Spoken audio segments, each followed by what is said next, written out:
ምልክት ሲኖረው ፓወር በተኑ ቢጫ ምልክት ካለው ፋኑ እየተነሳ የሚጠፋ ከሆነ ኮምፒውተሩ ብርት እያለ ጥፍት የሚል ከሆነ ወይም ደግሞ ኮምፒውተሩ ዝም ብሎ የሚበራ ከሆነ ሲስተም ዩኒቱ ዝም ብሎ የሚሰራ ከሆነ ግን ዲስፕሌይ ላይ ምንም አይነት ነገር የማታይ ከሆነ ለዚህ ተጠያቂው ማን ነው? የኢንፑት ሁለት ፕሮግራም አለን ማለት ነው። አንደኛው ፕሮግራም የባዮስ ፕሮግራም ነው። ሌላኛው ደግሞ የኦፕሬቲንግ ሲስተም ፕሮግራም የምንለው ነው። ኦፕሬቲንግ ሲስተሙ ሃርድ ዲስክ ላይ የሚጫን ነው። ባዮስ ፕሮግራሙ ደግሞ አይሲዎች ላይ የሚጫን ነው።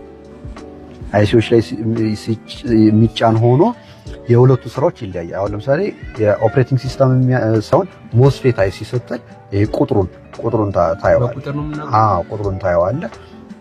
የባዮስ አይሲ ግን ሲባል ባዮስ አይሲዎች አንዳንዶቹ ኤምኤክስ ብለው ይጀምራሉ። ብዙ አይነት እንትኖች ናቸው ያሉት።